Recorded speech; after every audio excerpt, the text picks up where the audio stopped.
Hey, this is Wesley Virgin here. Hey, welcome to another Millionaire Midnight Rant. Welcome to the podcast, folks, where I give all of you the opportunity to pick my brain to ask questions about manifestation, about mindset, about entrepreneurship. I have successfully in the past decade created several digital marketing companies on the internet. I've made an excess of $30 to $40 million, and I'm doing well. But now my purpose is to make a contribution to you, to the world, to the men and women who would like to unpeel the layers of their own success. Because listen, within all of you, all of you that decided to log on and listen to my podcast, there's something in you that needs to be unraveled. If there's something great, there's some success, some business, some skill, it's something. And I am excited and I'm enamored that you have selected me to help you find that gift, to find that skill, that business, that company, something, so you can live the rest of your life financially astute and financially successful. Okay, so let's get started here. Q&A. I'm gonna do a Q&A tonight. Go ahead and comment your names here below. Comment your names below, folks. I'm doing very well. I'm doing fantastic. Thanks for asking, James. I'm doing absolutely fantastic. Business is going well. Family life is great. New business ventures are everything is going well. I'm just enjoying myself working and sharing my philosophy with you guys, coaching and teaching. And at the same time, I'm a CEO of several companies here. So, folks, come on. Let's talk. Comment your names here below. Let me give you a shout out here. Let's see if I can help you make your first. And if you don't mind, go ahead and like and share the video. Okay. Hey, Tessia, how are you? If you would like to like and share the video, you can go ahead and do that as well. Josh, let's go back to 25-year-old Wes. What advice would you give him? When I was 25 years old, that was 1 year before I went overseas. So at the age of 25, let's just say my life was in shambles, okay? I didn't have much money. I couldn't keep a job. I had a ton of debt. At that time, I had a bankruptcy on my credit, so it was very difficult for me to finance a car. It was difficult for me to move in an apartment. So the advice I would give myself if I was 25 years old, I would say, slow down, Wes. And the reason I would say slow down, because 25-year-old Wes was very impatient. I wanted that so-called extravagant lifestyle, but I wasn't really willing to do the work. Now, I know a lot of you 25-year-olds or some of you who are in your 20s, you may say, no, I'm doing the work, but you're not, okay? You're not. You're doing the work when it's convenient for you.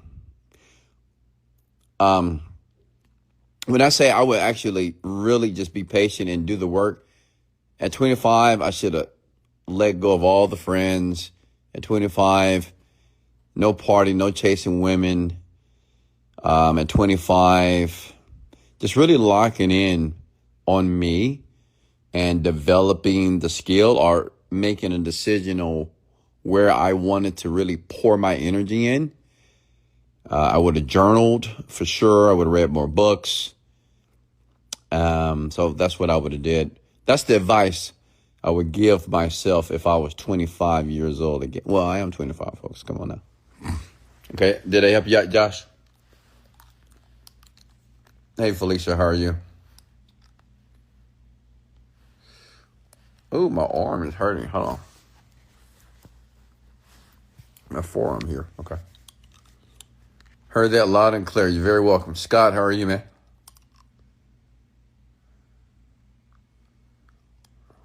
I'm doing very, very well right now. I'm absolutely blessed, folks. I mean, I am living. I was laying on my couch earlier tonight, just working, and I was reclining a bit. I looked to my left and I looked to my right, and I thought to myself, I said, wow, I'm so blessed. I mean, I got a fantastic view, have this beautiful penthouse, have this huge TV in front of me. It's quiet. I mean, life is just perfect. I was eating sushi tonight. I decided to DoorDash some Nobu, and man, I was just so grateful in that moment. I mean, life is perfect. Life, it really is. And I know you think that my life is perfect because I'm rich. But to be very honest with you, my life being perfect has nothing to do with my money. My money gives me opportunity to have options, of course. It does allow me to have some comfort, but my life is perfect because, like, I can make decisions. I can say no to things. I can say yes to things. Like, I can do what I want to do. It has nothing to do with money, which means is, even when I had a job, and I had to learn this at the age of, and I guess I'd tell you the story, at the age of like 29, 28, I found myself very unhappy all the time. And I was unhappy because I wasn't hitting goals, I wasn't making money, I wasn't achieving, and I wasn't accomplishing things. I wasn't hitting milestones. And I was always unhappy or pissed off or angry and like, man, why isn't that working? Until one day I made a decision. After reading a book, maybe I'll share that book with you, that it doesn't cost anything to be happy and it doesn't cost anything to have a great life. And I just decided because I didn't know how to have a so-called good life, because I thought I needed the money and the cars and all the things that I saw on TV or that I saw the other people had. But then I realized that I could be happy for no reason, or I can be happy for other reasons. That has nothing to do with money. I can be happy that I have great children. I can be happy that my parents are still alive and they're still young and not sick. Like, I can be happy that, yeah, maybe the business wasn't working the way I would like it to work, but I could be happy that one day it would. I could be happy about the progress. It was small progress, but it was a little bit. So I can be happy about the small progress I was making in my company, in my business. So, and I discovered this before I made $1 million, folks. And let me tell you something here. Listen, as soon as I decided to be happy, to feel like my life was perfect, wake up with a smile on my face, regardless of what the day would bring me, I got rich pretty quickly after that. I mean, I started making the money. I was in flow. I was just in flow, and I made a ton of money here. Okay. And I'm not saying that if you just wake up every day enthusiastic and happy every day that you're going to make $1 million. But I'll tell you this, it's easier for you to accomplish goals if you're positive than just negative all the time. Does that make sense? It's easy to accomplish things in life if you just have a smile in your face and have high energy, because people that make money, they are positive. They are overly positive people. They're said to be very optimistic folks. So, those type of people, they will attract to you automatically just because of your attitude. And I don't think you realize how much your attitude has to do with your success. Because even if you're not the smartest person on the planet, like I'm not the smartest person, I made $1 million. I'm from the ghetto, and I still made $1 million. So, and I kind of owe it to my attitude, because a person that has a positive attitude, they're always looking and they're always expecting to find a solution. It's not like we know what the solution is. A lot of you may not know exactly what you need to do to make money. You don't know exactly what you need to do to be more motivated. I get it. But when you have a positive attitude, well, even though you don't know exactly what to do, you just know that you're going to figure it out. You just know that one day it's going to happen, and you're willing to put in the work. You're willing to sacrifice, but just like any deal that you get involved with, you have a positive attitude attached to it. Does that make sense? Okay. And hopefully, tonight you guys will begin to understand that and do that, and understand just to be positive plays it just plays a ridiculous part of success, because sometimes you can get lucky, man. I've seen people get lucky and make $1 million just because they just had good energy all the time, right? When everybody else is crying and bitching and complaining, this person is just enthusiastic. I love people who are enthusiastic during times of, during tumultuous times, or during the times that there's a storm in their life. I love people who can still see the sun through the clouds. Okay? Because that person may get lucky one day, make $1 million, or have a major breakthrough, and you're thinking, like, how did that person do it? Sometimes just people's attitudes allows them to get opportunities that you'll never get, only because of your behavior and how you act and how you view life. Okay?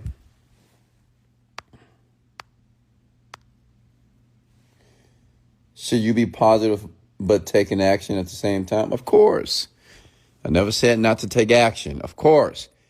One thing about being positive, if you're positive, then you're taking action. Are you not? Like, if you're in a good mood, like if you're happy, if you're excited, you're more willing to take action on what you need to do. Even if the action that you're taking is not getting you the results that you want. Does that make sense? Okay. But if you're excited, say, you know what? I know it's going to work. I know this is going to work. You're excited, which causes you to take action. Sometimes when people are just so negative, and sometimes negative can work in your benefit. Like, you get so pissed off and it'll make you want to move forward. But when I talk about negativity, what I'm saying is about the poor language. Like, a lot of you say, well, this is not working. I don't know what I'm doing wrong. I can't figure this out. Like, you don't want to make those type of negative comments, because anger and negativity can drive you, but not negative self-talk. You don't want to do that. You want to say, screw this. I'm going to do this. I'm going to figure it out. I don't know how, but I'm going to figure it out. I'm pissed. Right? That's better than saying that, man, I don't know how to do this. That's like despair, disappointment. You're not going to take any action if you remain in that emotion. Okay? What was the name of the book? Yeah, maybe I'll share that with you. But the book doesn't matter, folks, honestly. I get it. You guys want to read a new book, but the books are not going to make you wealthy. You got to take action. I would say, let me tell you what's more important than reading a bunch of books. Just working and monitoring your own attitude. All right? Because you can read a ton of books, but if you're not actually applying the information in the books, then what does it even mean? What I want you to do is just monitor your own attitude, monitor your emotions. The lack of emotional management would definitely keep you stuck, or and it would keep you unhappy for sure. Okay? Next question here. How are you, Cheyenne? How are you?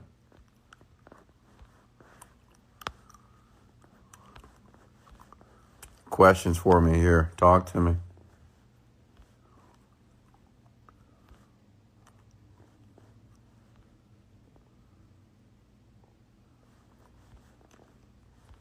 Questions here.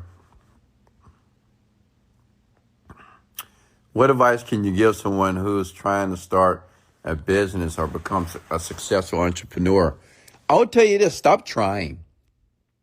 Okay, like stop trying to start a business. Stop trying to start a successful business, and just do something. Just do it. Okay.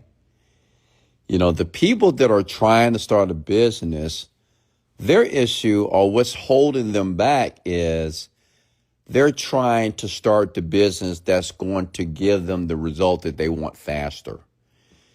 And people like that, well, they never start because they don't want to make mistakes. They don't want to lose money, time. But let me be very honest with you. You know, most people, or even most successful entrepreneurs that are successful, the first business failed. Okay. I haven't met one entrepreneur in my life that's successful that the first business that they started, it just killed. No. Okay. So instead of thinking about, well, what business can I start to make a ton of money? Think about what business I can start that I'm willing to be consistent in what I'm willing to do for at least 1 year. Okay. And I know, I get it. You know, a lot of you are like, oh, no, but I don't want to waste my time. You're not wasting time. Listen, I built 7-Day Fitness for 7 years and I made no money for 7 years. And you may think I wasted a ton of time when I started that company when I was 20, I think I was 25, 26 years old. You might think, oh, you wasted your time, Wesley, with that company. No. I've learned so much with building 7-Day Fitness that allowed me to make millions of dollars in the next company that I didn't even know that I would start. What I want you to understand is just having the habit of being consistent with something, even if it's a failure. Listen to me. This is important. Even if it ends up being a failure. But listen, while you're building that company that may fail, have a optimistic view, like have a positive synergy around the business regardless. Does that make sense? Because what I want you to understand, you're training yourself in a few ways. One, to be consistent. One, to have positive energy with everything that you're doing within the business. 3, to make sacrifices. And these are foundational habits that are necessary to build a terrific company. Okay? Does that make sense? It's the habits and the attributes that you need. Many of you, you're failing so much because you don't have the foundation. Like you're not consistent. You're not motivated. You're not positive. You're not optimistic about what you're doing. And if you don't have those foundational traits with building a business, it's never going to work. It doesn't matter what you do. Okay? Honestly, it doesn't matter what you start. You will always fail. Because many of you have the habit of failing because you have failing traits. You have failing behaviors such as, this is not working. I need to do something else. I don't know why I can't get this to work. I've tried everything. I mean, those are failing. You're not consistent. You start something for a week, for a month, for 2 months. You take a break. You pause. You make an excuse. These are debilitating traits for entrepreneurs. Okay? You're not going to cross over. Like you're not going to land in the land of paradise with those type of traits there. Okay? So in the beginning, just be consistent. Okay? Listen, even if it's not working, even if you're not making any money, even if you don't see any, just listen to me. Like if I can go back to my 20s, just be consistent with something. Work it. Okay? Work it. And every day of your life, wake up as if this is the day that you're going to have a major breakthrough. This is the day that your skill is going to reach a level of maturation that you'll say, yes, man, I got it. I figured it out. Does that make sense? Every day, have that expectation because you're training yourself. Okay? Does that make sense, ladies and gentlemen? Yeah, I'm planting seeds tonight. Comment the words.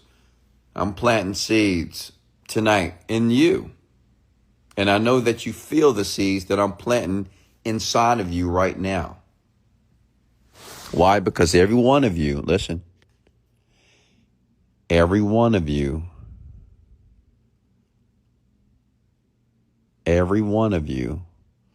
are worthy of success.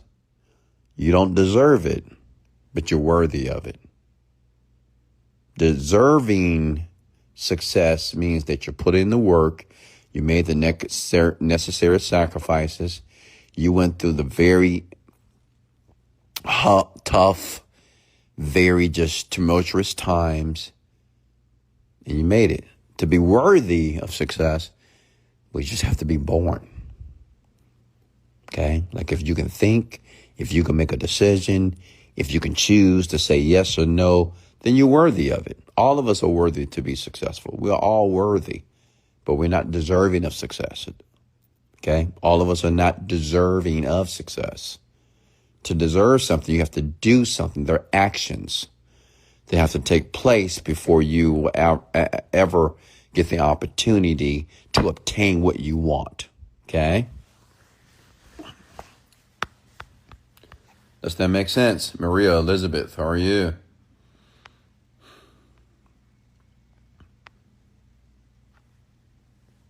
Yeah, the seeds are being planted.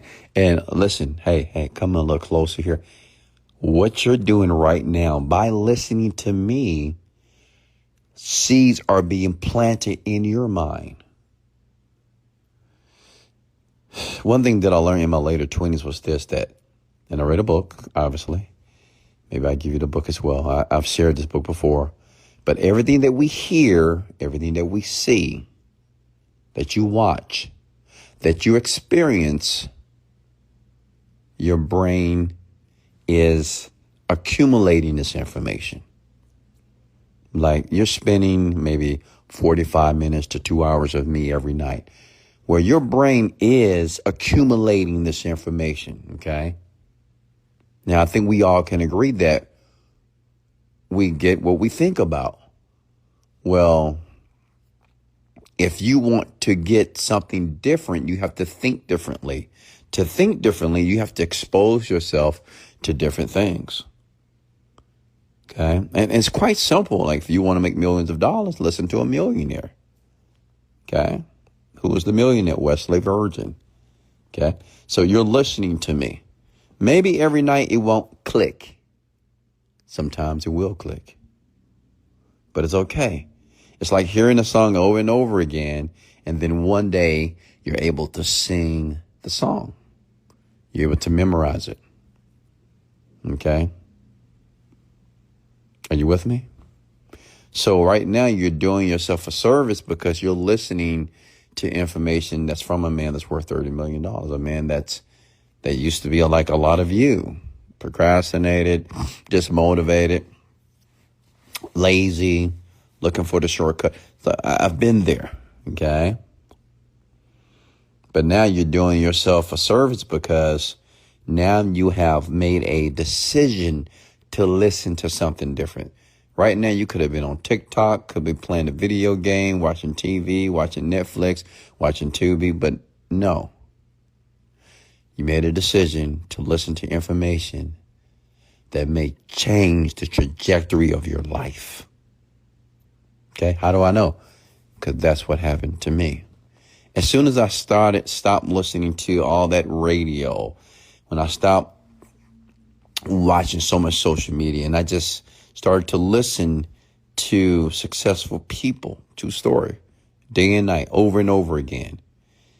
When I first started listening to self-development audio, it was exciting, but I thought it wasn't working. But I can tell you now, it makes perfect sense. Everything that I listened to, that I exposed myself to, now, in my life, in this phase of my life now, it all makes sense now. And what I want you to understand that listening to this, it might not make sense on how you're going to change, right? You may say, well, don't I got to do something? I get it. You have a lot of questions, but This is what I want you to do. Take a deep breath and be patient and listen. Just listen. Your beliefs come from observation, listening, hearing what you see. That's your beliefs. Whatever your beliefs are, then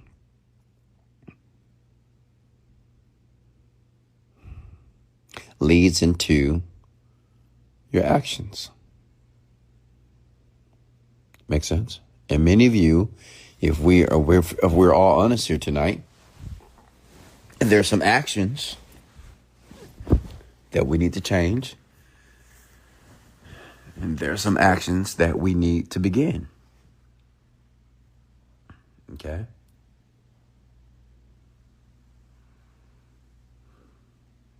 Are you folks with me? Stay with me. Take another deep breath. You know, I want to show you something. This is what I do every morning. Do it with me. Take a deep breath through your nose and exhale through your mouth. Do it again. Inhale. Exhale through your mouth. Inhale. Exhale slow. You see how relaxed you become when you do that? Like picture yourself doing that every single morning and then getting to work. Picture yourself relaxed, your body relaxed, your arms relaxed, everything relaxed.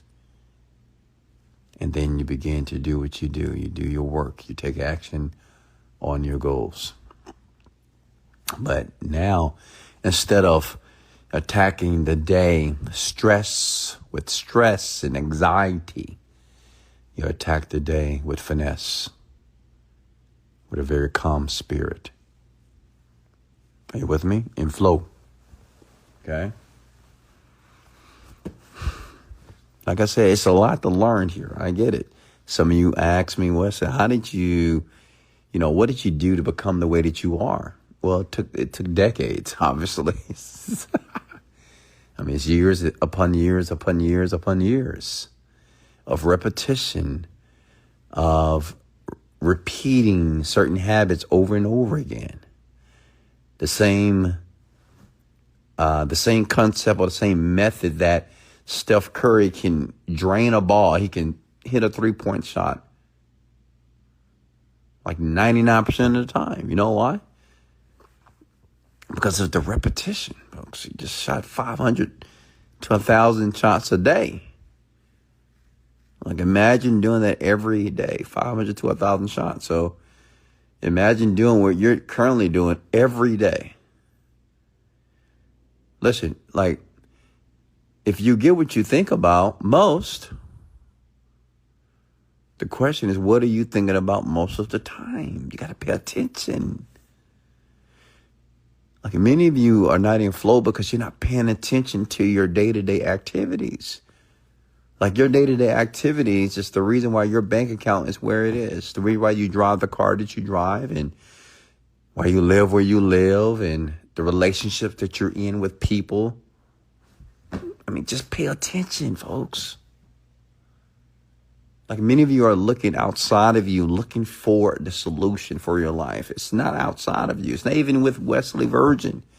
The solution is within you. It's in your day-to-day decisions, your day-to-day thoughts, your day-to-day emotions. That's where it is.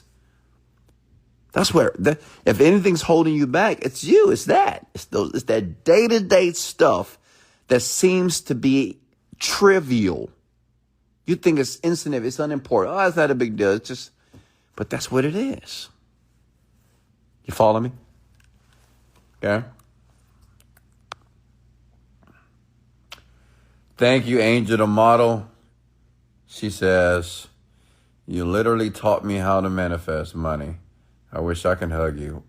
Don't worry, one day when I decide to do a large event, I will have 100,000 people there. And let me tell you something. Now I want you to record this. The day I do 100,000, it's going to be 100,000 men and women. It's going to be an event. It's going to be bigger than a Tony Robbins event, bigger than a Les Brown event. I'm going to hug every single person. Now, that sounds insane, but I swear to God, I'm going to hug 100,000 people. I'm going to speak for 10 hours, and it's going to be the best thing you've ever heard in your life. It's going to be insane, and I'm going to hug 100,000 people and then go home. I'll go to my hotel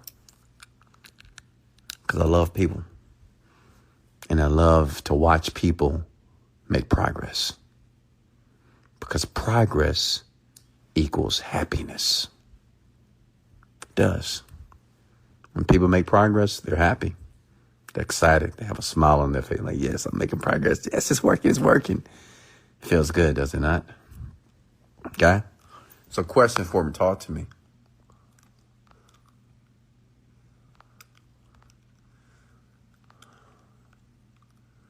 Questions. Talk to me.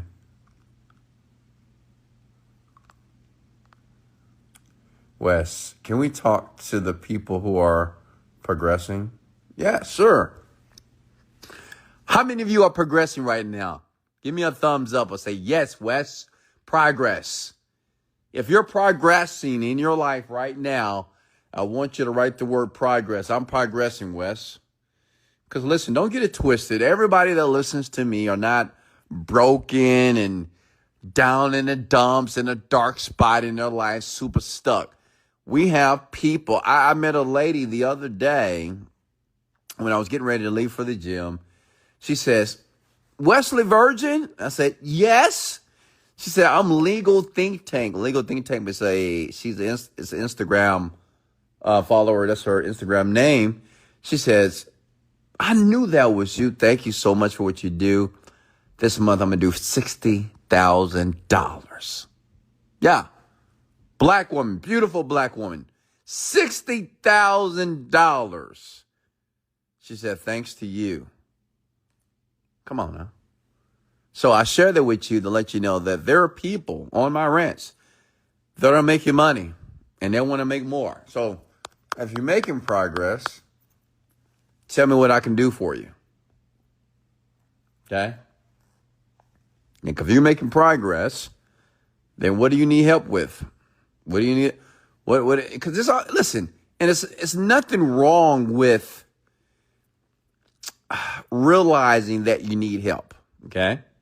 It's nothing wrong with being vulnerable to the point that you say, Wes, I need help. I need to know what would you do with this? I got a business. I'm making $30,000 a month, but I'm working 20 hours a day. Is there any opportunity for me to automate the business? What can I do? What am I missing here? Okay. Another one of my skills are I'm real good at looking at a business and finding opportunities to monetize. Many of you are leaving so much money on the table, and I know how to find that money. Okay. Wes, how do you overcome procrastination? Dominica Maluga, you're still procrastinating? Can I ask you a question, Miss Dominica?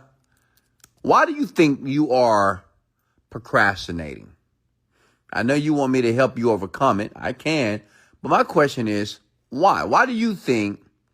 Because I think I'm going to assume that you are a bright, intelligent woman, correct? Shake your head. I know you're shaking your head right now, okay? So why do you think that you, being a bright, intelligent, smart woman, why are you choosing to procrastinate? Okay, I'll wait for your answer here. Next year. How to protect my peace more and protect my boundaries more and be more unavailable and low-key and lead people to ponder. Protect your peace? What peace are you referring to? Protect your boundaries? What boundaries are you referring to? Are you talking about the people that you choose to be around with? Don't be around these people. That's easy. Okay? You don't need to protect anything. You know, when people say, oh, you got to protect your dreams, protect this, protect. No, you need to separate. Okay? You don't need to be on guard and have a shield everywhere you go. Put yourself in the environment that you're highly likely to succeed. Does that make sense? That's simple. If you need to protect yourself, that means you're in the wrong place. If I take my Rolls Royce to third water right now, I may have a problem if I pull over and get gas. I mean, I may possibly have a problem. If I take my $500,000 STO to a club in Fifth Ward in Houston, Texas, I might have issue that night. I'm not looking for an issue, but just because I'm in the environment and I'm different, I may have an issue, which means I may have to protect myself. Listen, me personally, I don't go anywhere that I need to protect myself. I don't hang around people who don't support my dreams. I don't deal with people who are pessimistic and negative about life. I don't even, you can't even be around me. Are you kidding me? You can't even breathe the air that I'm breathing. Does that make sense? So you don't need to protect yourself. You need to put yourself in the right environment, young man. And that goes for all of you.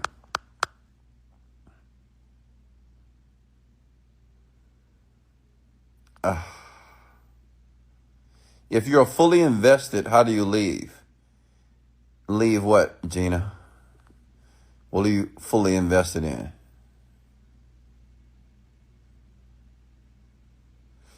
Like as in how you stayed on D&D and separate from others and keep yourself from communicating with unsuccessful people. Well, let me ask you a question, Scott. Why do you have the tendency to want to communicate to unsuccessful people? You know, they say like attracts like, right? And it's very interesting on how people say that they don't want to be around, I call them losers. You know, just the losers in life. It's a ton of people who are losers. But yet you still gravitate towards the losers. What does that say about you? Like anybody that can't detach themselves from people that they know they need to detach themselves from, what does that say about you? What does that say that you're just like them? And there's a part of you that want to be like that, a loser. So it wasn't difficult for me to do it because I wasn't a loser. And I'm not saying everybody, I get it, you know, I'm not saying, well, you calling your family loser? Listen, when I use the word loser, anybody that has not made a decision to live their life to their fullest potential, in my opinion, is a loser. Like if you're not going to go for it when you have been given the gift to think, to believe, to take action, to say no, to say yes, to make sacrifices, that's just a loser in my opinion. I don't know. Okay. So it was easy for me to separate from these people because I don't care if it was my family, friend, who cares? Because I knew I was different and it was okay. Okay. What's next? Mainly, I get in my head too much. What do you mean by that, Dominique? What do you mean you get in your head too much? Break that down for me. What's a better frame than starting with the question with why? Than starting with the question with why. Can you unpack that, Pat? Can you unpack that question for me? I had a problem with procrastination, and my best advice to you is to remember when you choose to procrastinate and jump up out of it, literally get up and just do it. Train your mind to just, okay. I think Angel the model is trying to give Dominica some advice there. Okay.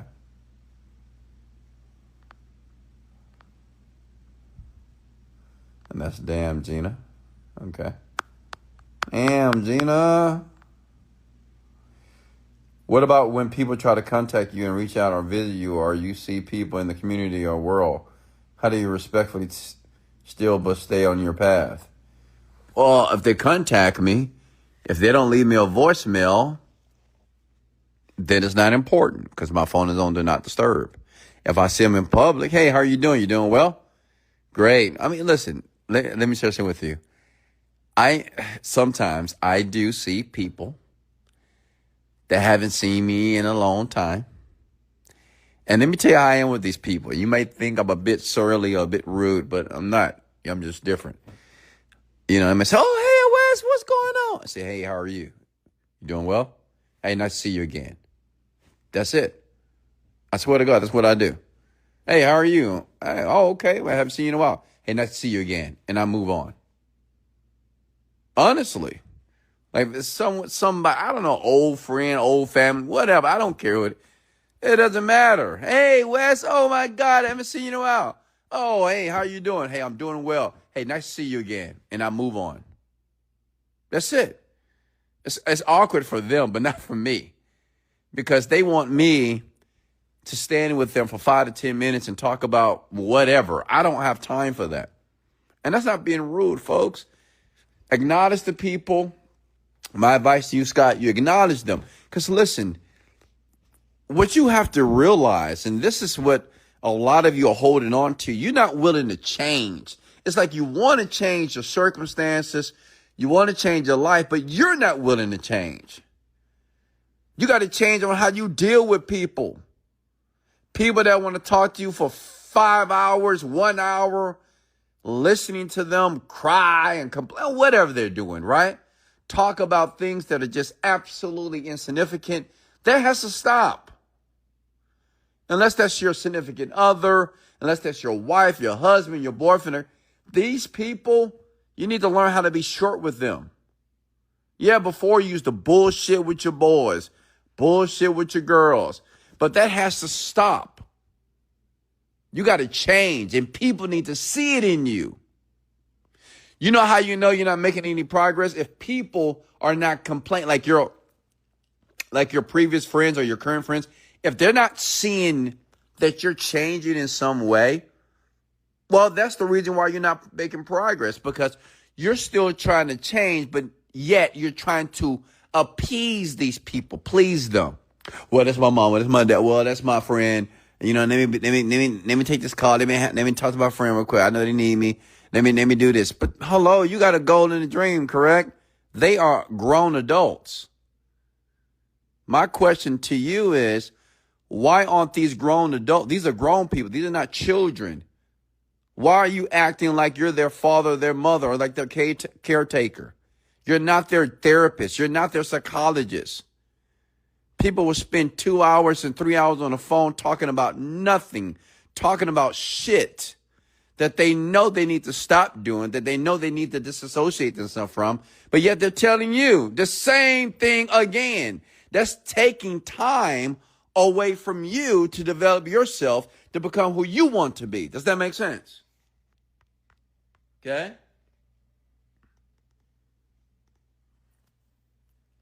So it was very simple for me to disconnect from people. Like I did. Listen, you might say I am a stolid individual, because you might say, Wes, you have no emotions. No, I do.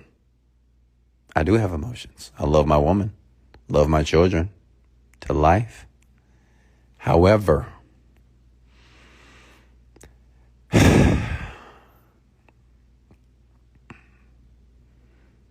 I don't waste time.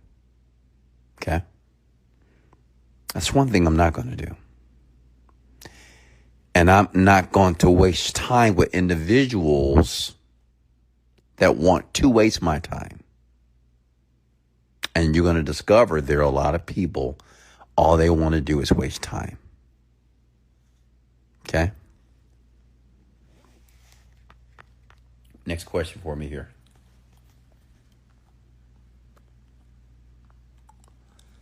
I cut off my friend today when she started talking about her new boyfriend. Of course. Let me share something with you. Listen. Anytime you got a friend and they're talking about their boyfriend and girlfriends, that's an indicator for you to hang up the phone. Seriously. Okay? Because some of you have friends who have made the same And come at the word amen if you can relate. Some of you have friends who have made the same piss poor decision over and over again. And it's like, oh my God, we were just here 2 months ago, girl. You're telling me the same thing. A new guy, 2 months now, he's hurting you, he cheated on you, he did this. What are you talking about? Those people, you need to hang up in their face. You need to say, hey, I'm sorry, I got to go. Well, girl, I need you to be there for me. He cheated, he did this. Well, that's your fault.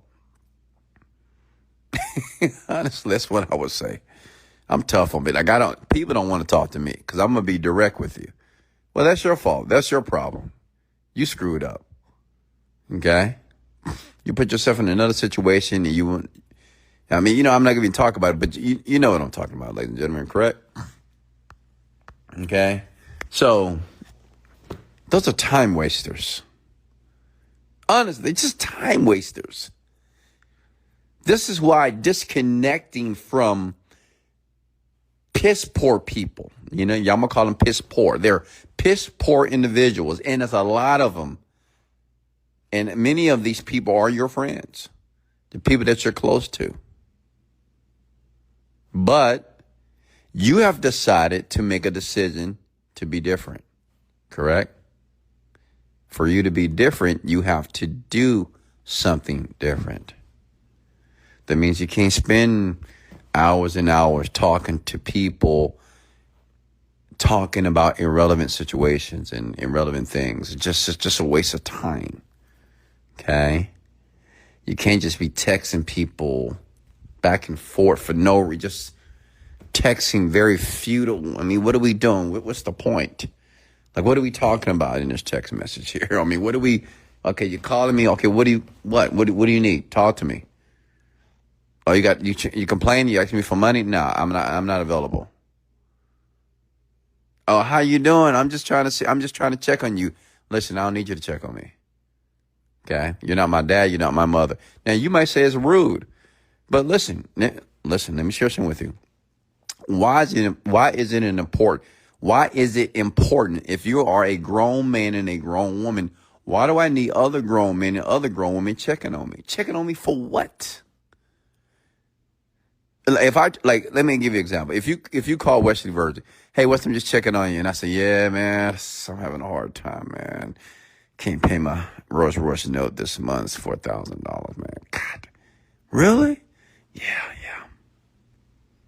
Are you going to pay the note? You checking on me, right? You want to make sure everything's going well? Okay, it's not going well. Now what? You're going to give me the money? You're going to give me $4,000 to pay the leasing company? So what are you talking about? Checking on me for what? You're not going to do anything if I need your help. You're not going to give me cash. If I'm sick in the hospital, what? You're going to come there and sleep on that funky ass couch in the hospital until I get well? No. So what's the purpose of checking on people? Now, yeah, if it's your significant other, that's different. If it's your child, okay. But these phony friends and all these random people that's in your life that you call your boy, your girl, checking on you for what? Does that make sense? Okay.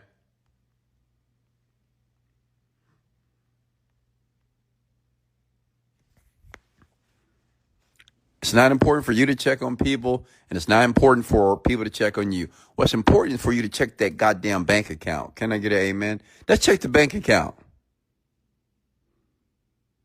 What's the balance? Let's check the bank account. That's the kind of checking I want to do. I don't want to check on people. You think I'm going to call my best friend of 10 years? Hey, man, I just called you. I haven't talked to you in a long time. How you doing? I don't care.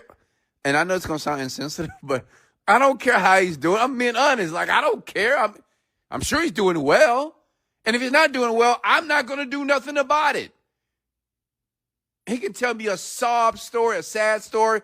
You think oh my God, well, let me come and help you. No, I'm not going to create more problems for my life because you have irresponsible adults out there, and it's a ton of them. You have so many people on the planet. They're irresponsible. They're so financially irresponsible, okay? They want you to check on them for them to tell you some bullshit about their life so you can try to come. I'm not fixing nobody's problems. You hear me? The only problems I fix is my woman's problems. I fix her problems, my children's problems, and my parents' problems. And that's it. I'm not fixing nobody's problems.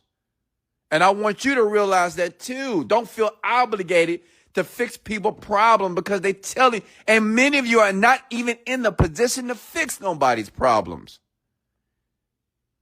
You don't have enough money in your bank account yourself. Your credit cards are maxed out yourself. What are you talking about? Okay? Detach yourself. Disassociate from the foolishness, ladies and gentlemen. This is another reason why my life is so perfect, because I don't talk to a lot of people. I don't talk to anyone. My woman and my kids every once in a while. But I don't have conversations with Tom, Dick, and Harry. My phone is not blowing up. Okay? No. It's not happening. I have a peaceful life. It's perfect. Because I don't want to talk to a bunch of people, because a bunch of people got a bunch of problems. I got a best friend in Romania. He just hit me up in a year. He said, hey, man, you coming to Vegas? I mean, I'm not going to Vegas this year, but I haven't talked to that man in a year, but he's like my brother. You must say, how's he like your brother, but you haven't talked to him in a year? Because he's working, stupid. People are working. I mean, people are actually, oh, God. Oh, Lord, Jesus Christ. You think Jeff Bezos and Donald Trump, they're texting their childhood friends, texting their girlfriends and boyfriends and, you know, they boys or they potting. Oh, hey, what you doing? What you up to? What you got going? No. No. There's no time for that. We're working. Questions? Have you been there before, Maria? Oh, okay, talking to Maria. Questions here. Talk to me. What is your sign? I don't think that it matters, but I guess Capricorn. Suppose you lost your memory of everything you knew about money. Would you say the same thing? Yes. Someone to say, I'm cooking tonight. Hell yeah. I'm cooking steak and eggs and biscuits. I'm cooking tonight. I'm on fire. Like every night. I'm always on fire. What are you talking about? I'm talking facts here, folks. This is the reality, okay? See, I'm listen. Some of you might think I'm rude, but I'm right. You know, some of the people that you're talking to, some of the people that you are associated with, they need to find themselves out of your life. Even you know it. But you're trying to give me every reason why you should stay attached to these people. But what you're not paying attention to, one, you're getting older, and two, the bank account is not increasing. Those are indicators that something needs to change. Some of you are 40 and broke, 50 and broke. Does that make any sense to you? Struggling as a 40-year-old man. Can't take care of your family properly. Can't take care of your wife properly, but you married with children and you're still struggling financially. Some of you men still playing video games and you're grown. You're a grown-ass man still playing video games. Like, how does that make sense? Still watching men on TV play basketball and play football. Some of you men, that's all you like is sweaty men running up and down a court. Or sweaty men running up and down a field. That's it. Grown men don't have a pot to piss in. Don't have enough money in the bank account. Massively in debt. But watching television. Speaking on LeBron James and all these different athletes as if they are some type of sport commentator. That's ridiculous. And men, you wonder why women don't respect you. It's always a man that say, "Oh, women don't respect. They don't respect me." Yeah, well, I wonder why. You wonder why women don't take you serious because you don't take your own life serious. Like why would they take you serious when you don't take yourself serious? Why would they believe you? You don't even believe yourself. Why? How do you expect a woman to trust your decisions when you don't have the ability to make decisions that are cohesive to you and her, that are productive? Okay.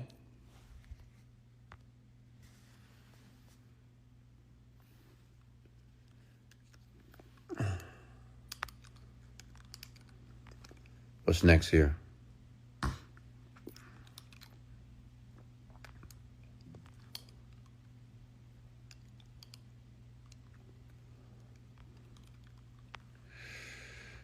What's next here, folks?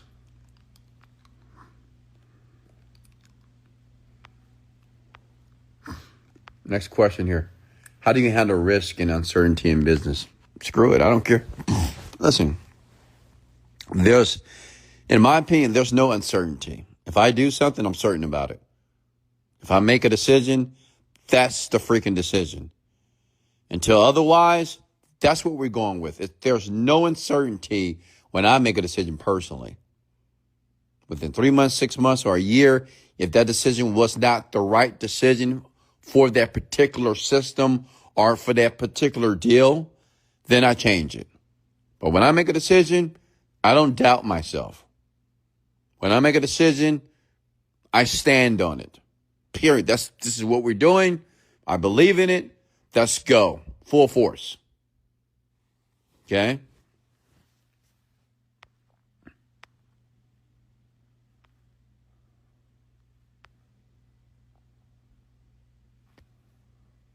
When you meditate, do you ever feel waves of energy throughout your body? Yes, I do. Feels good. How to become a better communicator. And this is from Dominica Maluga. Dominica, did you answer my last question? You probably did. So she wants to know how to become a better communicator. Can I ask you guys a question here, guys and gals? On a scale of 1 to 10, 10 being the highest and 1 being the lowest, how would you rate my communication skills? Like, how would you rate Wesley Virgin as a communicator? 1 is, your communication sucks, Wes. 10, Wesley, you communicate flawlessly. Okay? Go ahead and comment below here. Comment below, please. Scale of 1 to 10. My communication skills. Okay? Before I answer Miss Maluga's question here.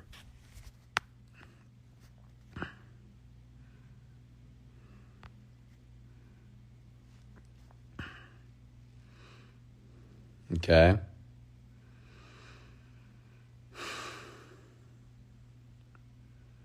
So I see a lot of 10s here. Okay. So let me answer the question here for Miss Maluga. And let me tell you this. Can I share a story with you? I've shared this before. It's going to be a little bit vulnerable here. And I've shared it before. There was a time when Wesley Virgin could not communicate as effective as I am today. Okay? True story. I was overseas. Okay? Now listen. It's important to know this because I want to help you. I want you to realize that the way that I communicate now, it wasn't always like this. Not at all. Okay? Even my choice of words, my lexicon was very different maybe, decades ago. But I remember I was overseas. I was just hired to be the manager for information technology for Afghanistan and Iraq. This is when the war broke out in, I can't remember the year, but you guys remember the Iraqi war, correct? Okay. So I was at a table with all these people, and they were at the table with the heads of different departments. Okay. And I was nervous. Okay. I was nervous. Just like many of us, we had a table with a lot of people, but at the table, everybody had to give a report to what they call the PM, which is the project manager. He's like the president of the project or the contract, right? And I'm nervous because it's not that I didn't know what to say. I just didn't know how to say it properly. Does that make sense? Like, I knew what I did all day. I knew what the team did, but I just didn't know which words I should use. Listen, this is important, to convey my report to the leadership. Okay. But fortunately, I had my boy Chris there, my buddy, because Chris, his name Chris Williams, he hired me for the position. He was another black guy as well. And Chris, now listen, Chris, at that time was probably the most intelligent black man I've ever met in my life. I swear to God. And when I say intelligent, that the way that he used words, I mean, this man, the choice of words and how he spoke was just listening to a Beyonce song. This man can speak very well. Almost, how lawyers and doctors speak well. Well, Chris was like that, and he wasn't a doctor nor a lawyer, but his choice of words and his cadence, and it was magic. So Chris gave the update, and all these people were looking at Chris as if he just sung a song, and they were like, "Oh, that was good, Chris. Good, Chris. Thank you, Chris. You're amazing, Chris. Good report, Chris." So after the meeting, I pulled Chris to the side. We was getting ready to go eat dinner that night. And I'm in Iraq. Now, I'm in Iraq, folks. Okay, in Baghdad, Iraq. True story. And we're getting ready to get in the Range Rover to go to Chow. They call it Chow in the Army. And I said, Chris, how did you do that? Like, I was fascinated. Like how some of you are fascinated on how I speak and how I choose my words and very selective on my word choice. I was in awe when I heard Chris speak and how he was so articulate. Okay. So Chris said, he turned to me. He said, "What? How did I do what?" I said, how did you learn how to speak that way? You spoke so well.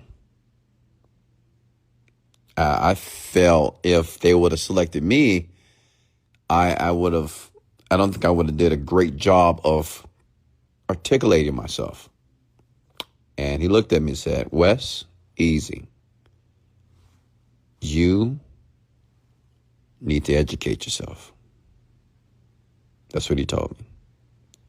I'm 28 years old, maybe 27, 28. He said, "You need to educate yourself." And he said, "I'm not saying that you need to go to a 4-year university. However, you need to read books. You need to learn new words. And you need to put yourself in the environment where people speak well."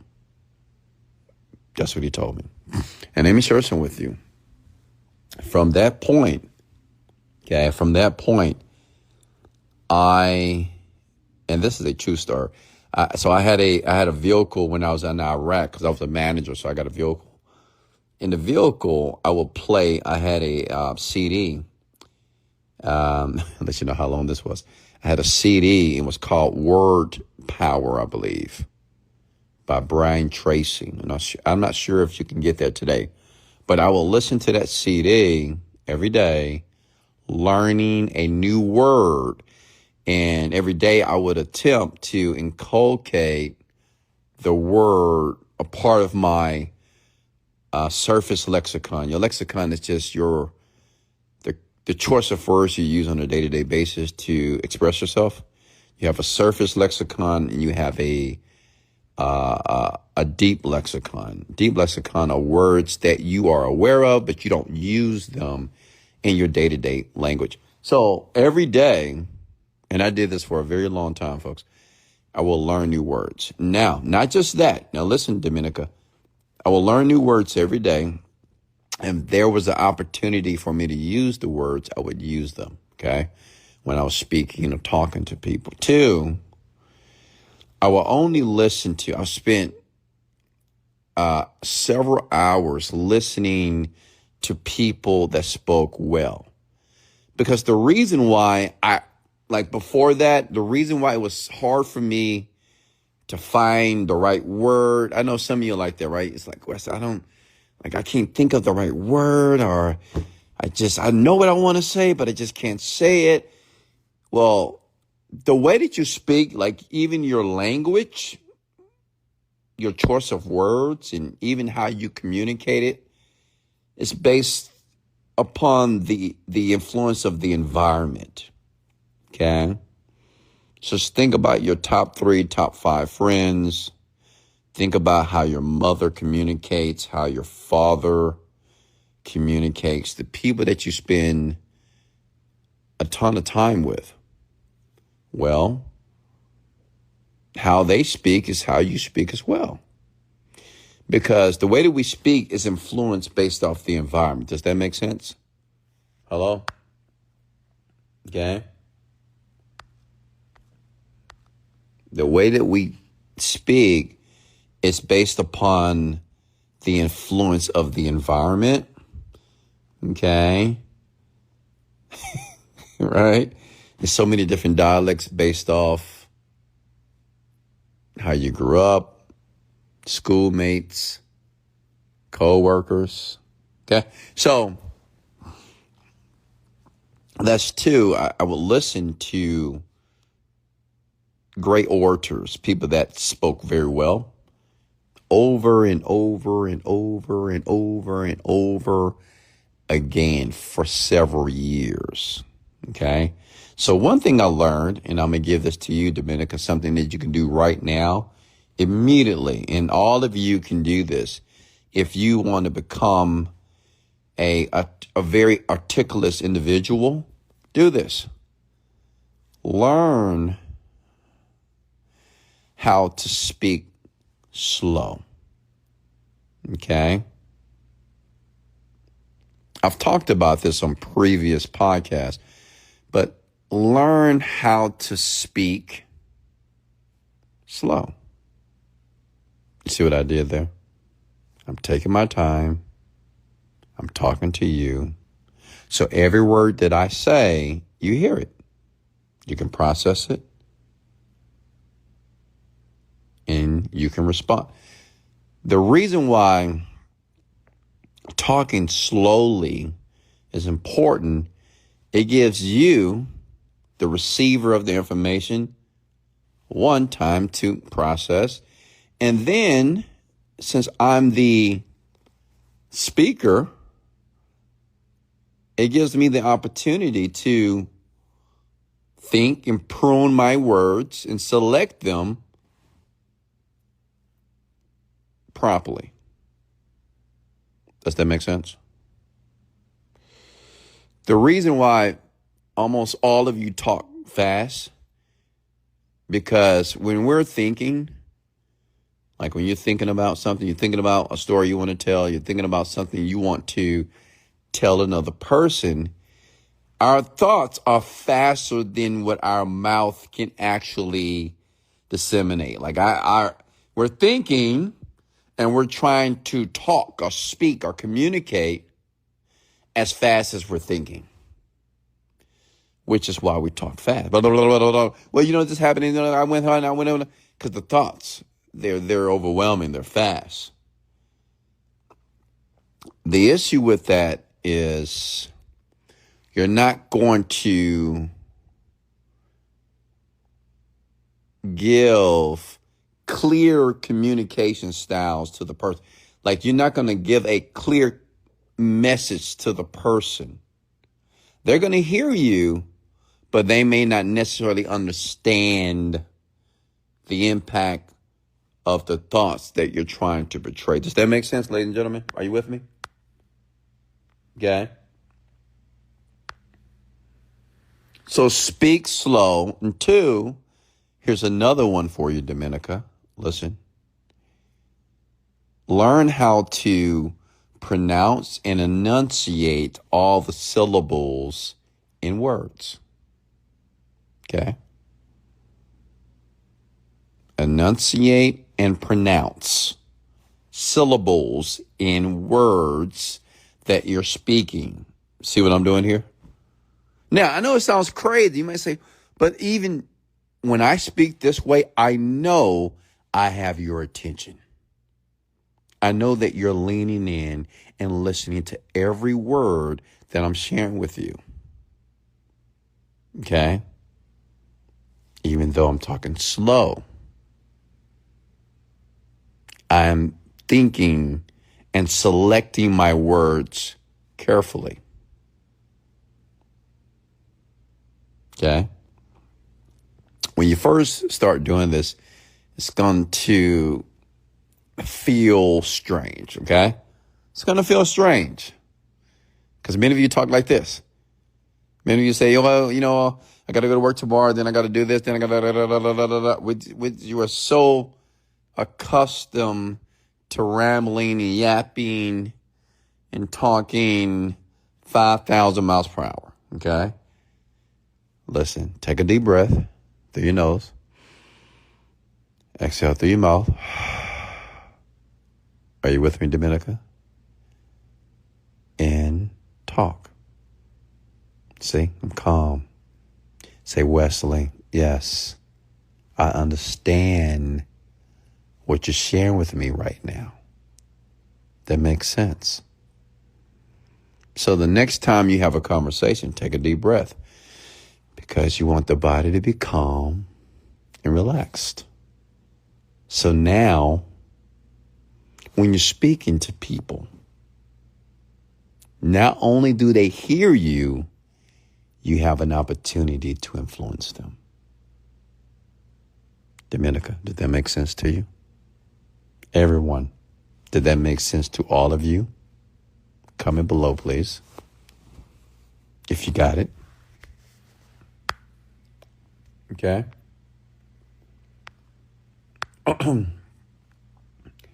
But like I said before, this took years, folks. Hey, Amanda, how are you? It took years. Think about how many videos I've created on the internet. Think about how many podcast episodes I have. 1,000. Every episode averages 60 minutes. So do the math. I've been speaking quite a bit. Okay. So I'm to the point you may say, oh, Wesley's just a natural.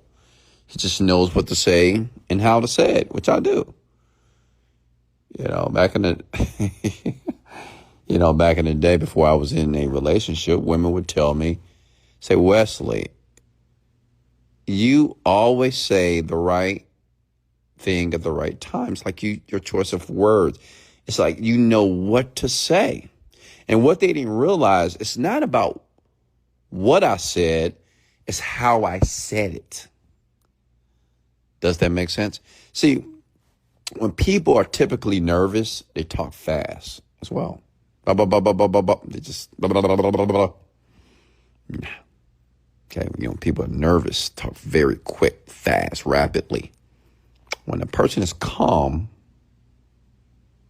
then they talk with cadence.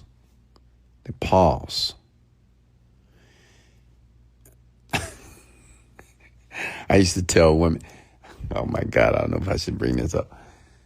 I remember, this was a long time ago, but I remember this one girl. I said, listen, there's something about you that I want to share with you. Would you allow me to do that? I mean, just that statement alone, how I said it, the woman is intrigued. What? What? I mean, it's powerful. You have no clue. Like, men, let me give you some advice here. I know I'm going on a tangent here, but stay with me. Men, the next time that you try to approach a woman, okay?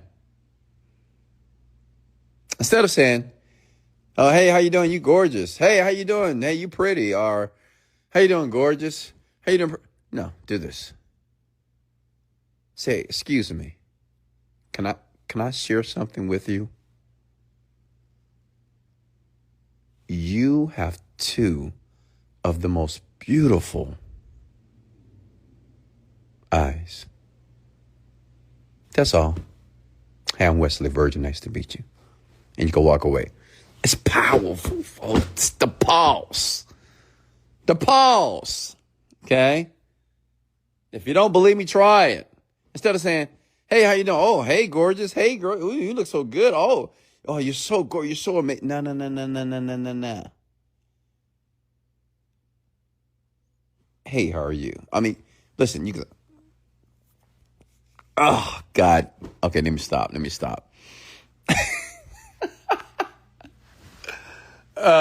Listen, the point is, pause when you speak in between your words gives you the opportunity to think, to select the proper word when you're talking with another person. Slow down. It's not a race.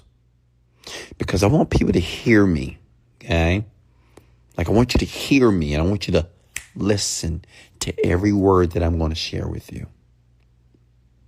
And then 3, listen, enunciate and pronounce every syllable within every syllable of the word that you're speaking. Okay? Did you learn something tonight? Did you guys just learn something here? Shout out to Dominica Maluga. Now you can begin your communication journey. Because listen, communication is the powerhouse of human interaction, okay? It is the powerhouse. If you can communicate well, there's nothing that you can't get from people. Let me tell you, anything, okay? Anything. If you know how to use your words in a particular way, it's nothing that you can't have. You could be, a person that can talk well, they are deadly. Okay? I'm going to be honest with you. I can tell you stories, but I'm not going to share any stories tonight. But man,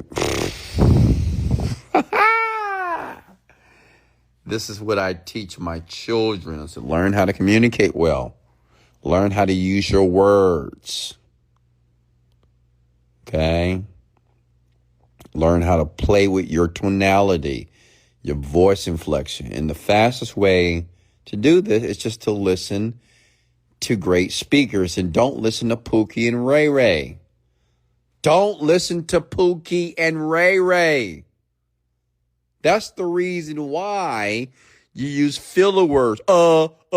Like, you know what I mean? You know what I mean? You know what I mean? You know what I'm saying? You know what I'm saying? Like, you know what I mean? Like, yeah, you know what I mean? You know what I'm talking about? You know what I'm talking about? No. Okay? You have to eradicate those words. You don't want to include that within your communication style. Okay? You're not 17. You're not 15. You're not a child anymore. You're an adult. Okay? You have to mature the way that you speak. It's important. What's next here?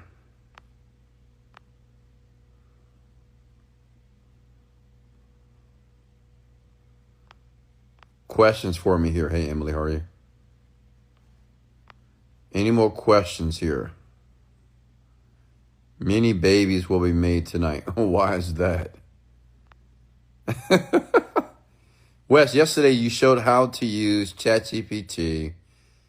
It was an amazing example of how you use it, and I thank you. I have an Android phone where you show your new AI program works. Yeah. So yeah, eventually, Anthony, the Android will be ready. I did put a hold on that project, but it definitely will be launched by summer or before. Cynthia, how are you? Cynthia Alexander.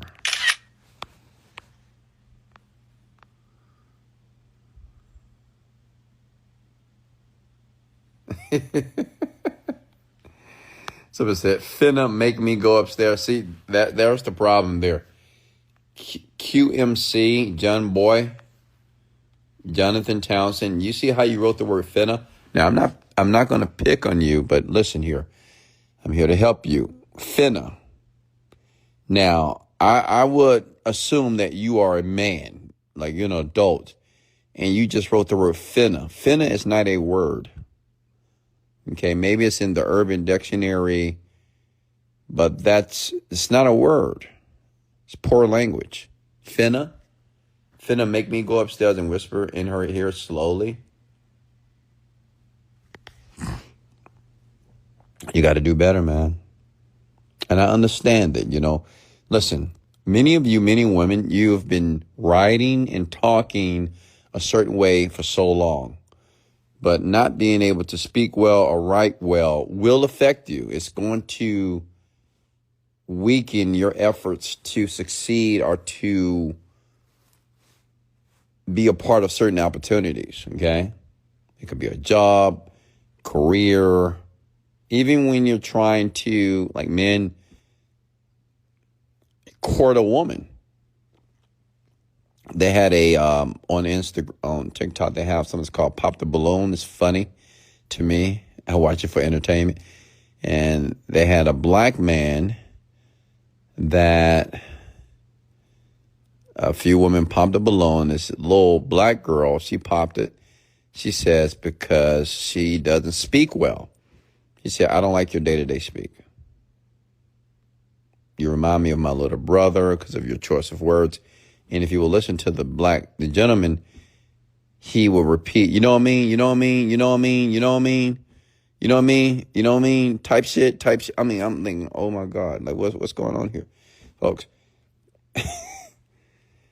Got to mature, man. Because men, let me share something with you.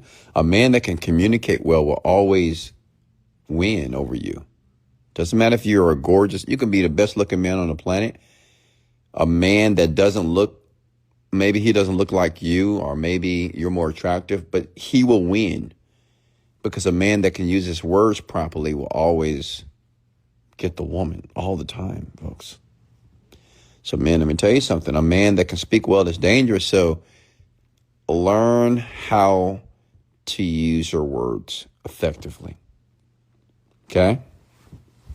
Because women love a man that can speak well. They love it. They love it, man. How do you feel about rapper or us black folks who come from the streets and tough upbringings, who are rich and successful but speak intellectually but slang and poor grammar? Well, I mean, I don't know. A rapper to each his own. Obviously, there are several rappers that speak in a way that it's just poor language, poor selection of words, but they're successful. Okay. Unless you're trying to be a rapper, Scott, I would suggest you learn how to speak well. Okay.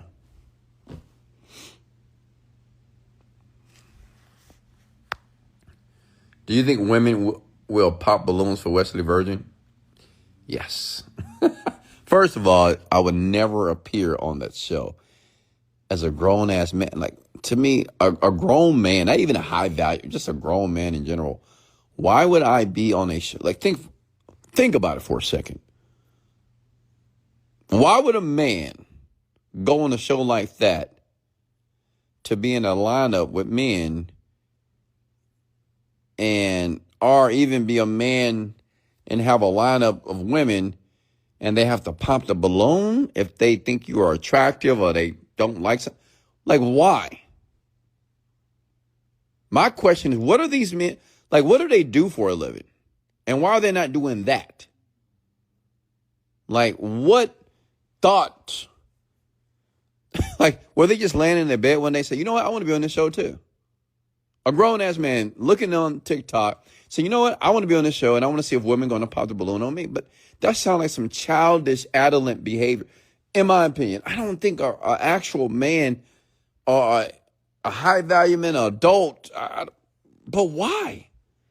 Like, you don't have nothing else better to do. Now, if they're paying you $80,000 or $100,000 to appear on the show, okay, but these men are going on this show for free. And I'm like, you're an adult. I mean, it's hilarious. I swear to God, it's hilarious. It's unfortunate that, the majority of the men are black men. That's what's getting me. I'm like, what? Yes. The majority are black men want a woman to pop their balloons. Or they want to see if a woman is going to stay so they can take them on a date. What? Oh, God. It's hilarious. I swear to God. I don't know what's going on here. Who you feel about that as well? Okay. Yeah. Do you think women... Okay, yeah. Next question here, folks. I don't know what's going on.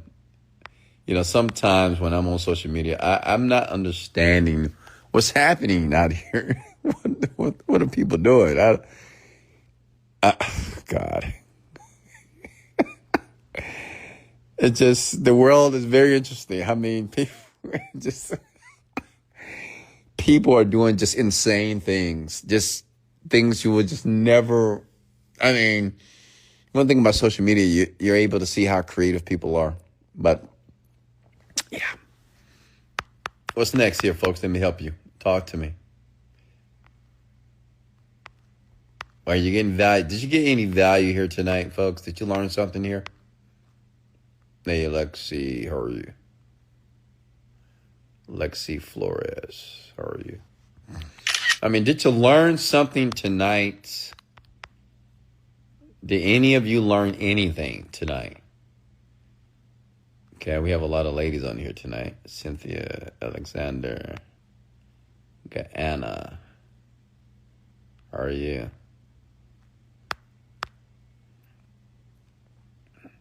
Any more questions for me here? And listen, you're here to learn, obviously. You're here to learn from me, your friend. Well, I'm not sure if I'm your friend. I'm your mentor.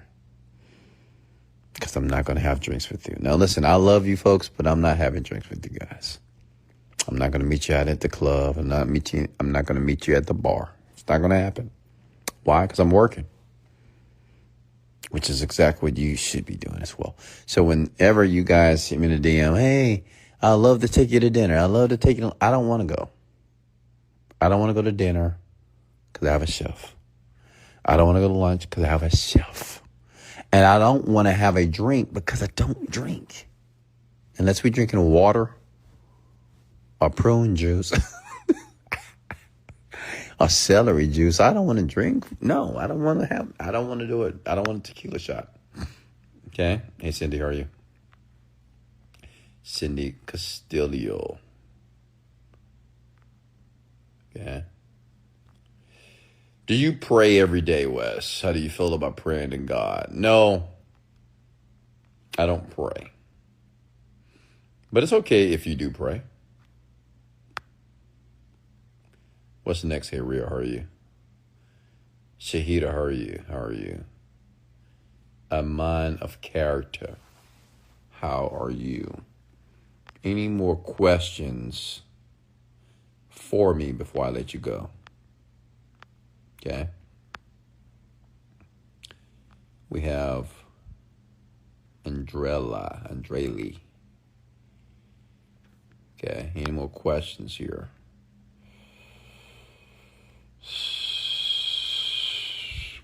Look at that view tonight. The view. Hit the love button if you're loving my view right now. Look at that view. My God. That's Houston, Texas, folks. For some reason, so many people are migrating to Houston, Texas. Apparently, we are the party city. But I don't know. I guess because I don't go out. And I don't want to. I don't want to be in the party city. I don't want to be a part of that. But obviously, there's a lot of partying out there. And I heard recently that the cases of HIV and all types of STDs have tripled. That's insane. So we're going to let the party people party. I'm going to watch you party from my view here. Okay. What's the next here? How do you look at the Jamaican patio language that is English but broken? Yeah, I mean, it's broken English for sure. You need to learn how to communicate better. Yeah, I know that Jamaican people, they do have a broken English that they speak. Yeah, it's not acceptable. You need to learn how to speak properly. Period. We have B. We have Devoria Nelson. How are you? Next question. Talk to me. Yeah, darties. What's a darty? A day party. I didn't know what a darty was until I watched the video. A darty is a day party. I'm like, what? It's ridiculous. I don't know. I think that people are just lonely, honestly. In my opinion, these, so many, I understand, COVID took place. Then after COVID, it's like everybody wants to be outside. Everybody wants to party. Everybody wants to meet people. Women are sick and tired of being single. I see women are very pervasive in the it's a pervasive amount of women that are they're everywhere looking for a man. And it's a lot of men, they're just looking for a good time, unfortunately. But let me just looking on social media, like people are outside for sure. They're out and they want love. They want, they want something. Men, especially women. Women want somebody. But men, I'm seeing a shift. I'm going to be honest, I'm seeing a shift. And the shift that I'm seeing is, and this is just from my own perception, is that women, they're wanting to be in a relationship, and men, they're realizing how valuable they are. They're finally understanding they're a little bit more valuable. And the reason why men are a bit more valuable because there's just more women than there are capable men. Okay? Does that make sense? Like men that make 6 figures or 7 figures, men that go to the gym, dress nice, whatever. Like it's less of them, and it's a lot of women. Okay, it's just a ton of women. A ton of women that are wanted by men. Like you can be a woman, you can work at Twin Peaks, you can work at Hooters. I mean, if you're beautiful, men want you. But the other way around, women, they want to meet men, but they want to meet high caliber men. Like, I don't think any woman goes out to want to meet a piss poor, financially irresponsible man. Of course not. No. They want to meet a man that's smart, good looking, tall, intelligent, has some money. So it's not a lot of them, unfortunately. Okay, it's not a lot of men. So men now know that they're valuable. So they're just having fun with several women. It's just the truth, right? Yeah, they're men now, And I think in Houston, they're not looking for a relationship. They're having a good time because they're realizing that they're valuable, like the men that are valuable. So it's like, why have one when I can have 5 and 10? And some of these women will be okay with it because it's just a shortage of men that are the type of men that women want. Does that make sense? Okay. And it has to deal with a hypergamy, of course. And then you have some women that are just going to be single for the rest of their life. I mean, just the truth. But it's okay. Pretty Girl Republic, how are you? Hello, I started my ebook like you advised me to. Good job, Bailey Hair Clinic. Okay. They have to be valuable as well. I'm just saying, but what 8 men considering, but what 8 men? See, damn, Gina, you need to rewrite what you just wrote because it doesn't make sense. I'm going to read what you just wrote, damn, Gina. Okay, I'm going to read it verbatim, word for word. You wrote this. They have to be valuable as well. IJS, which I guess I'm just saying, but what 8 men considering valuable? That doesn't make any sense at all. I mean, that doesn't make any sense. Okay? Seems like men don't want commitment nowadays. Well, Lexi, no, they don't. And let me tell you why. You want to know why men don't care about commitment? Women, you want to know? Now, if I tell you, don't get upset. Like, don't get pissed off. That's one thing about women. Women want to know the truth. Or they want to know what's going on in a man's head. But when a man tells them or share it with them, then they don't know how to manage their emotions. I'll tell you this. If you want to hear, okay, from a man perspective, I'm a man, then I need you to be quiet and listen. And then we can have a kind banter back and forward, if you will, like. But let me share something with you. Let me tell you, since you want to know. So the reason why men don't want commitment are maybe the men out there, you're dating and maybe they're lying to you and then you find out they don't really want you because women, listen to me. And this is just my opinion because I'm a man. Men are getting smarter. And the reason why they're getting smarter because they're on social media. Because on social media, it's telling, you got men on social media telling men that, oh, you're the man, you need to be like this and be like this and be like this and whatever. Like you're the prize. And, you have certain men that are communicating to other men and they give them examples on why they are the man, like they are the prize, if that makes sense. Which means that it is more men, it's less men that women want than there's women. There's more women that men want. You get it? Okay. So men, they're not seeking a commitment because a lot of you women are not doing enough. You think just because you're pretty, okay, you're sexy, sex is good, and you think that's all is required, right? Like a lot of you women, you don't cook. You don't want to cook. You hate cooking, right? Like if your man told you at 2 o'clock in the morning, hey, baby, can you make me something? What you going to do? Jump on DoorDash?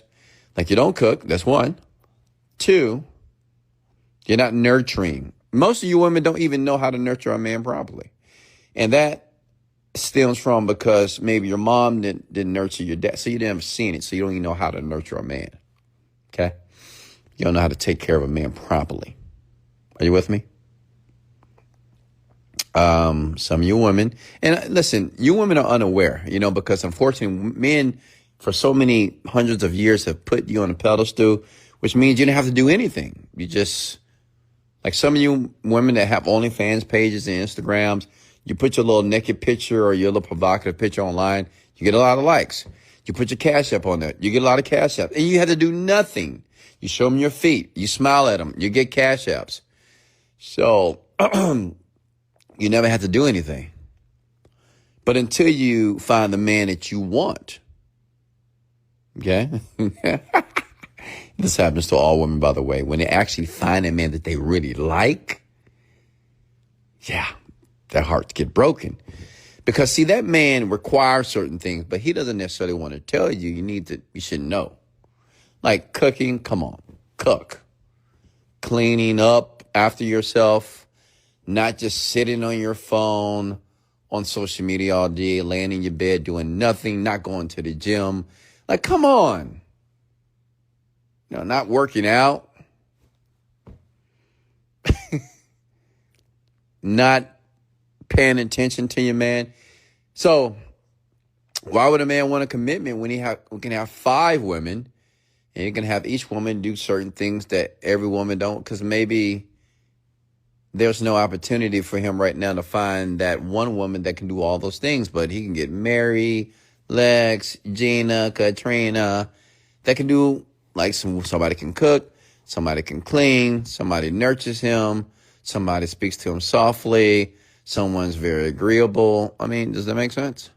So why would a man want commitment? For what? Are you with me?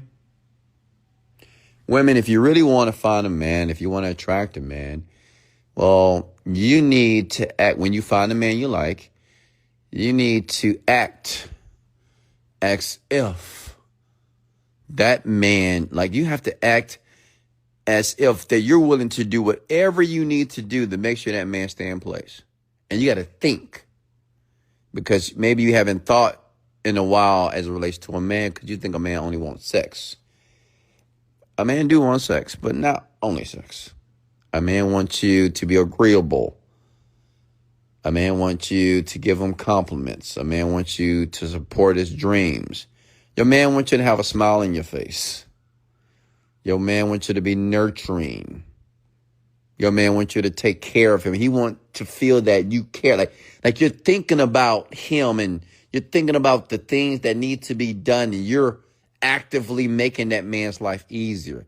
And women, don't come and below and say, I'm like that. Shut up. You're not.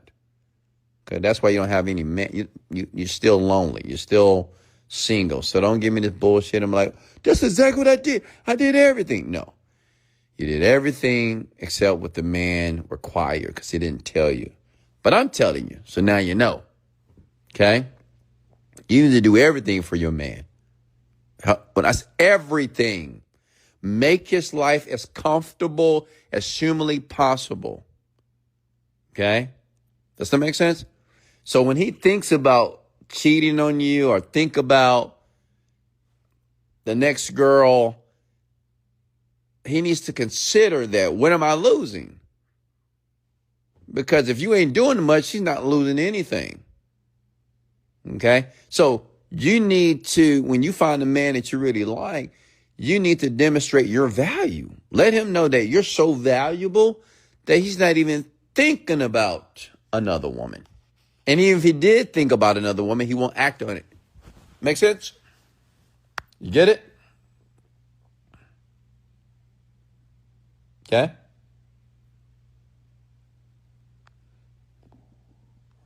What's up, Nikki? Got to pamper your man. And women, I'm willing to answer these questions because I know a lot of you women don't know, because you got men that do things for you just because of how you look. Some of you women, you have a, how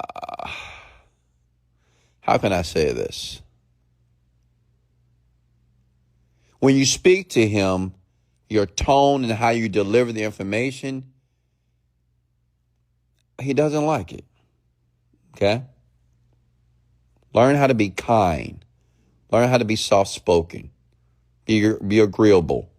Don't argue with your man. If he tell you to do something, do it. Just say, yes, daddy. I'm being honest with you. Make him feel that he's the man.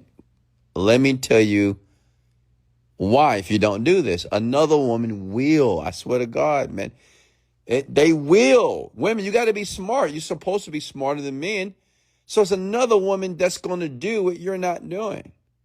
If you are a loudmouth, you know, those women are just so loud and annoying. It's another woman that's quiet. If you're hard-spoken, just very aggressive, like even if you haven't bad, you're just so aggressive. And you say certain things that trigger him, or you say certain words that you know that's going to pierce his self-esteem, it's another woman that won't do that. Okay? I want you to understand that.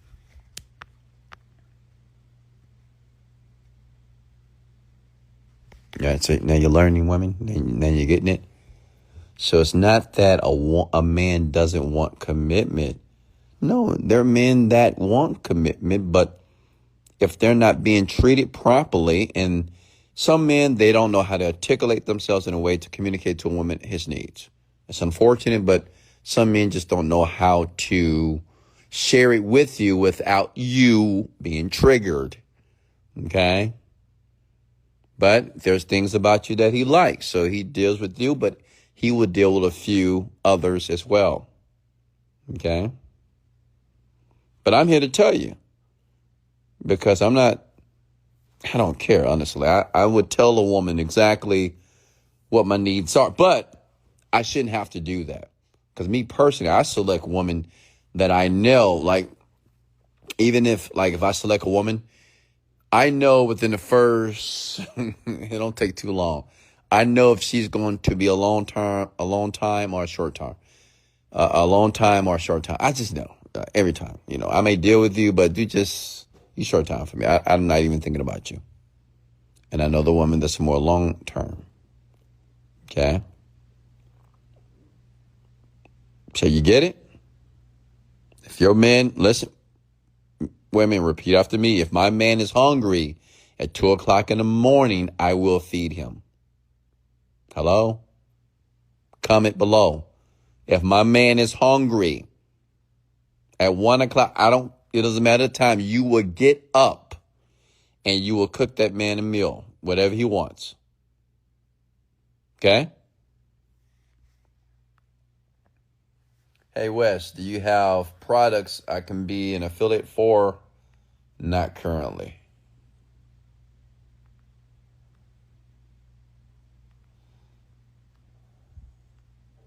What's the next year? Oh, it's 2:00. I think we've been over here for 2 hours. Has it been 2 hours already? Oh my God. What made you want to be in a relationship? That's a good question. That's a story for another day, Lexi. That's a story for another day. I think one day I will tell the story, but not now. Not now. Yeah. Let's just say this. My woman is very unique. Okay. I'm blessed. And I'm lucky. I'm a lucky man to have a woman like this. I swear to God. And sometimes you don't realize how valuable a woman is until, what's the right word? It's like, you know, she's valuable, but you don't realize how valuable she is until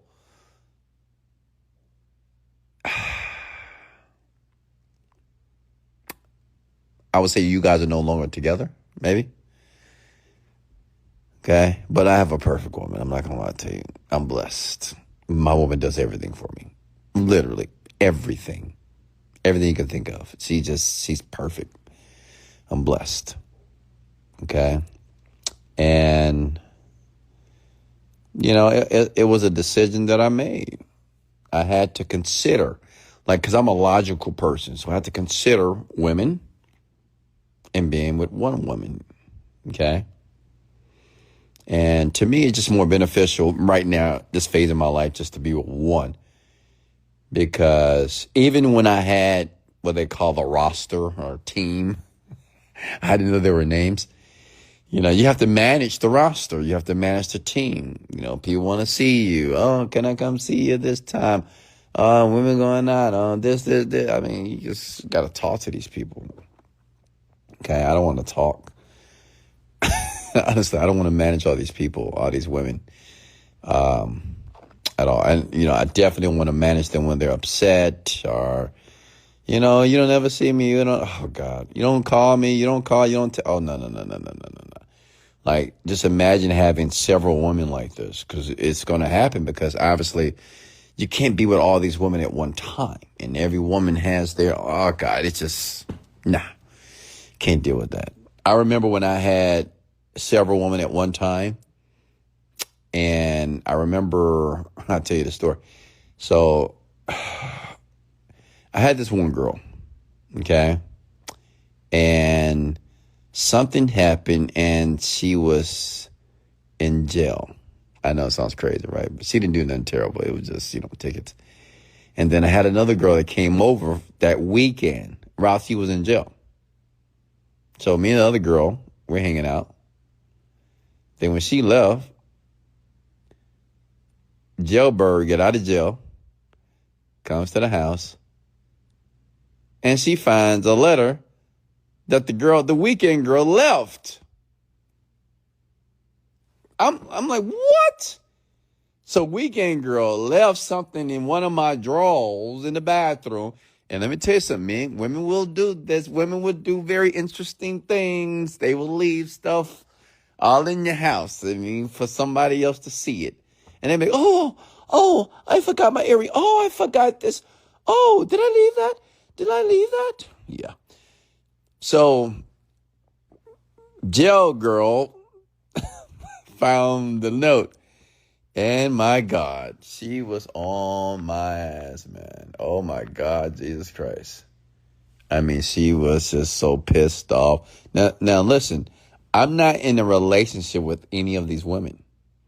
Okay? They're just, women that we're just entertaining each other at that particular time, but I'm very, I'm honest as I can. Like, I'm not telling a woman, oh yeah, you my only girl, nah, I don't do that. I've never did until now. Of course, I'm in a relationship, but before, I never told women like, oh yeah, you my girl, you my, like you my girl, but you're not like my woman, right? We're not in a relationship. And they understood that. They get mad, and they said, you don't want to be in a relationship? I said, well, it's just not the right time for me. But I said, then we have a good time while we're together. So I was really good. I'm really good with my words, folks. So I'm a master with words. Okay. So jail girl, she's pissed. She is pissed. Say, she was there when I was in jail? What? What the hell? I was like, oh God, Jesus. Like, who wants to deal with that? I don't want to deal with that. That's just too much. And you got to deal with it because it's right in front of your face. So it's like, nah, I'm good. Okay? I'm done with all that. I don't need the issues and her in the bed. I mean, because women are private eyes, man. They see everything. So it's like, I don't want to deal with that stuff, because even if you tell women, hey, like, like you sleep with them, but no one's talking about a relationship. You're not bringing it up, which most people do anyway, right? They just sleep with each other, but no one's talking about a relationship because usually the woman is waiting on the man to say, hey, you want to be in a relationship. So it doesn't matter. But if you sleep with one woman and the next woman come home, she sees a hair in the bed or she sees this here or something on the floor, I don't know. She'll be like, what is this? My hair is not, what is this? What is this? I mean, I'm just like, oh God, Jesus Christ. So I don't want to do that. I don't want to manage all of these emotions. I don't have time for that. Honestly, not at all. Because me now, I'll just be rude. I'll be like, hey, listen, get out. I don't have time for that. Honestly, like right now, if I was managing several women at one time, if one woman start complaining to me about anything, like, oh, what's this? What's this shoe? I like, listen, it's not your shoe, okay? Are you over here trying to be a private investigator, or are you here to spend time with me? Because you can leave. Honestly, I would just do that. I would, because I don't care. Because it's not going to make or break me. I mean, you replace a woman in 1 hour, honestly. So I just choose not to do it at all because I'm happy with one. Okay? So hopefully that answered your question there, Lexi.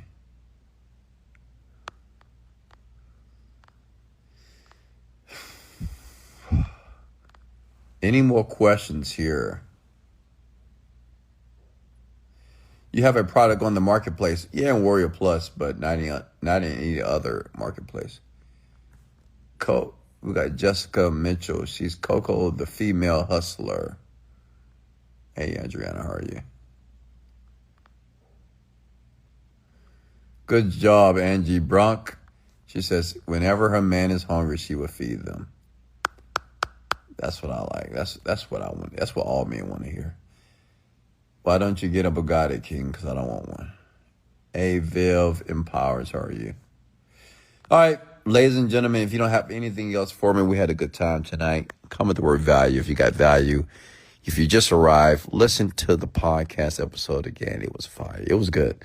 This was a good one. I like these topics. I just like when we talk about a variety amount of topics. We go back and forward and kind of pivot from topic to topic here because it's real life. And yes, we want to make money, but some of you also would like to find the woman or the man of your dreams, right? Of course.